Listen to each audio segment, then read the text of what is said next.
Bonjour tout le monde, mercredi 9 mai 2018, point bourse du jour. Les marchés américains ont terminé proche de l'équilibre hier, après l'annonce du retrait des États-Unis de l'accord sur le nucléaire iranien et le retour des sanctions contre le pays. Et on voit bien que les marchés réagissent de moins en moins à ce type d'événements, aux statistiques, aux nouvelles géopolitiques. Il y a toujours le même constat avec beaucoup de liquidités sur les marchés, des gestions qui restent méfiantes, qui font pas grand-chose, qui restent la plupart du temps sur la touche, ou qui ont réagi ponctuellement à des données microéconomiques comme les résultats.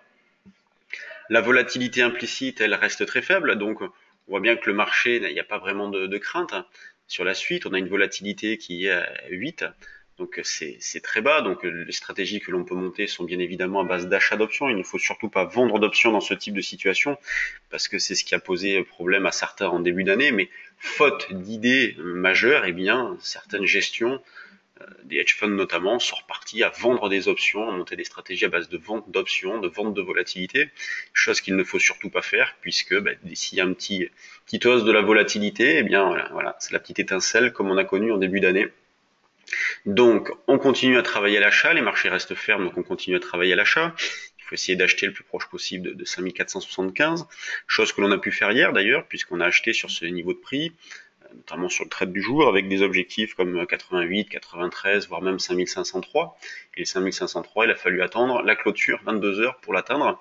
Donc pour ce matin, on est bien déplacé sur 5475, voilà, pour essayer de viser par exemple 5488 pour commencer, faire un écart un petit peu rapide. Donc le marché entame la 6e séance consécutive entre les mêmes limites. Donc l'échéance, ça sera la semaine prochaine. Quand on regarde du côté du DAX, eh bien, c'est le même constat. Donc, on travaille principalement à l'achat aussi.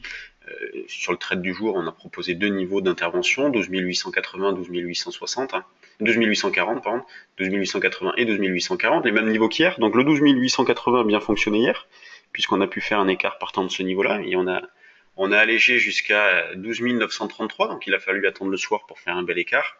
Donc, on prend les mêmes et on recommence. Du côté de l'euro-dollar, eh bien, il y a davantage de faiblesse. Donc, depuis la rupture des 1,21, 50, 60, on travaille principalement vendeur. À raison, puisque l'euro-dollar est actuellement à 1,18, 25. Donc, on peut toujours conserver un solde. Et nous, notre objectif potentiel important, c'est la zone des 1,17, 20, 30. Donc, on garde un petit solde jusqu'à cette zone-là. Et on profite de chaque rebond pour vendre. Même si c'est vrai que ces derniers temps, il n'y a pas de gros rebonds. Mais pour aujourd'hui, on peut essayer de vendre sous un 18,60, voire un 18,80. Donc c'est la zone de vente intéressante en pur intraday.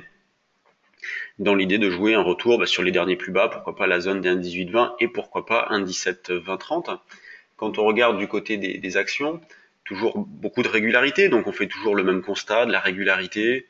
Et donc, je le disais tout à l'heure, beaucoup de liquidité sur les marchés, mais en même temps beaucoup de méfiance et de la spéculation qui reste principalement vendeuse. Quand on regarde les positions ouvertes, eh bien, il y a davantage de vendeurs sur les marchés, ce qui constitue donc un frein à la baisse.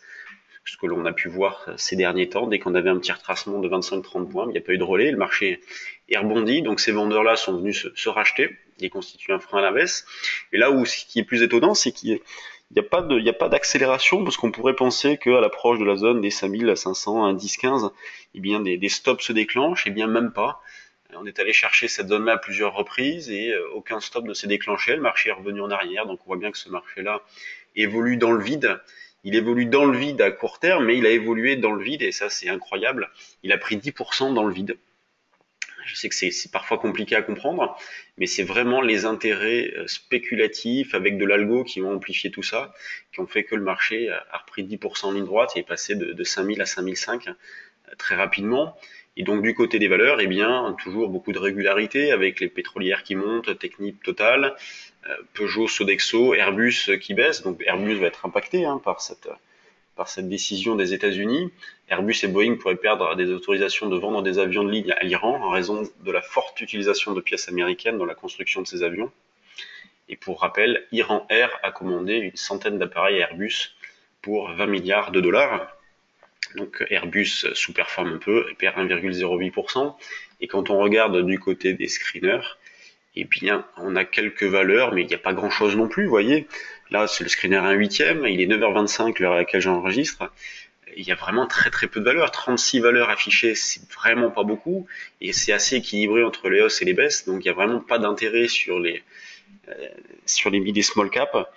Donc pas évident de trouver des idées. Nous dernièrement on a rentré Mamscap dans le trade du jour action. On surveille toujours Katana qui a une petite hausse. Donc Katana ici en situation de double top. On essaie de viser un petit peu un cran au-dessus. Donc la zone des 3,50, 3,60. Donc vous pouvez surveiller cette valeur là.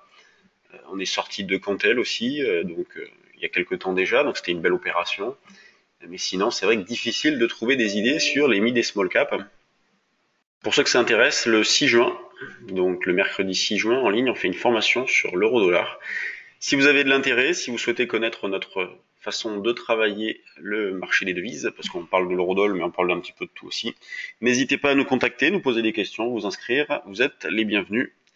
Et donc juillet, campus d'été, donc toutes les révisions. Donc ceux qui ont fait des formations 2017-2018, eh bien contactez-nous, sinon on va le faire aussi, on va préparer des petits mails, mais sinon n'hésitez pas à nous contacter.